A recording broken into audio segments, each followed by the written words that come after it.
मालिक बिन दीनार रहमतुल्लाह अलैह की उनका मुकाबला हो गया एक दहरिये से। दहरिया उसवे कहते हैं जो खुदा का इनकार करता है। वो कहता है कि खुदा कोई चीज नहीं है, दुनिया को बनाने वाला कोई नहीं है।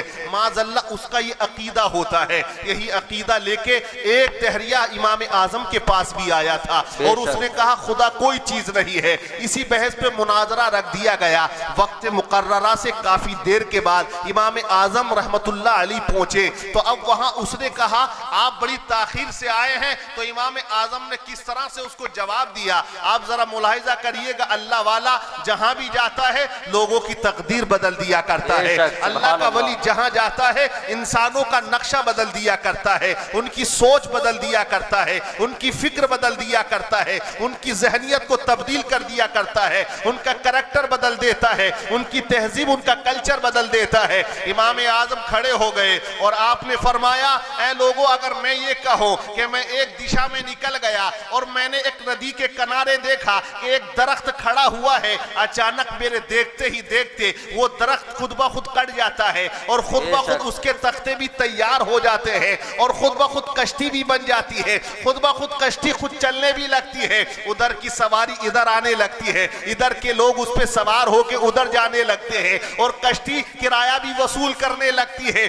तो क्या आप मेरी इस बात को मानोगे? तो वही दहरिया जो खुदाई का इनकार कर रहा था उसने कहा इमाम आजम आप तो बहुत दानिश्वर आदमी हो, बहुत इल्म वाले हो, बड़े मुत्तकी और परहेजगार हो और मुसलमानों के इमाम हो और एक ऐसा फर्जी वाकया आप बयान कर रहे हो। ऐसा कैसे हो सकता है कि पेड़ खुद ब खुद कट जाए, कश्ती भी खुद ब खुद बन जाए, कश्ती खुद ब खुद भी चलने लगे? ऐसा मुमकिन नहीं हो सकता है। जरूर उसको बनाने वाला होगा। जब तक कोई बनाएगा नहीं कश्ती बनेगी नहीं, जब तक कोई चलाएगा नहीं कश्ती चलेगी नहीं। तो इमाम आजम ने फरमाया ओ दहरिया, मैं भी तो यही बात समझाना चाहता हूँ कि एक जब छोटी सी कश्ती बगैर किसी के बनाए हुए बन नहीं सकती तो इतनी बड़ी कायनात बगैर किसी के बनाए कैसे बन सकती है? इस कायनात को बनाने वाला जरूर कोई है और अगर वो है तो वो खुदा की जात है जिसने बनाया। सुभान अल्लाह, सुभान अल्लाह। नारे तकबीर, नारे तकबीर, नारे रिसालत, नारे रिसालत।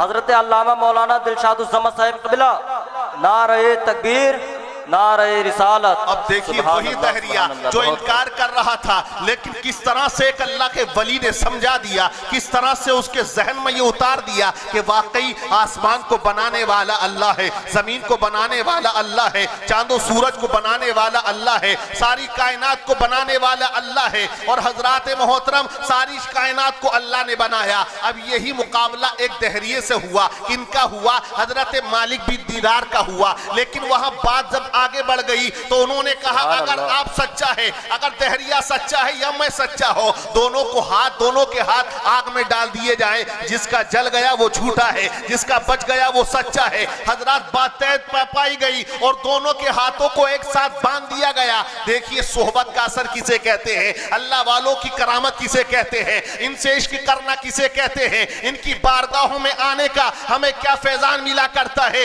इमाम मालिक बिन दीनार का हाथ भी उस दहरिये के हाथ से बांध दिया जाता है। अब दोनों के हाथ को आग में डाला गया। वही आग जो जल रही थी दोनों का हाथ पहुंचा तो आग ठंडी हो जाती है, आग सर्द हो जाती है। ये देखकर मालिक बिन दीनार हैरान हो गए और सजदा रेज हो गए और रब की बारगाह में अर्ज किया मेरे मौला ये आग का बुझना मेरी समझ में नहीं आया है, इसका सर्द होना मेरी समझ में नहीं आया है, आखिर मामला क्या है? तो आवाज आई ए मालिक बिन दीनार, तुम्हारा हाथ उस दहरिये के हाथ से लगा हुआ था और हमारी रहमत को यह गवारा ना हुआ कि मेरे नेक बंदे से जिसका हाथ टच हो और उसके हाथ को हम जला दे। अलग अलग करके देख लो। फिर इमाम मालिक बिन दीनार ने फरमाया ऐ लोगों, हाथों को अलग अलग डाला जाए। जब हाथ अलग अलग डाले जाते हैं तो दहरिये का जल गया, मालिक बिन दीनार का बच जाता है। सुभान अल्लाह, सुभान अल्लाह। बहुत खूब, माशाअल्लाह। पता ये चला कि एक दहरिये का हाथ अल्लाह के वली के साथ मुत्तसिल हो गया, हाथ से हाथ लग गया तो अल्लाह की रहमत को यह गवारा ना हुआ कि उस दहरिये के हाथ को जलाया जाए। मैं यही तो कहता हूं और जिनके दिलों में अल्लाह वालों की मोहब्बत होगी, रसूल का वफादार होगा तो इंशाअल्लाह उसे जहन्नम भी नहीं जलाएगा। बेशक, बेशक। सुभान अल्लाह।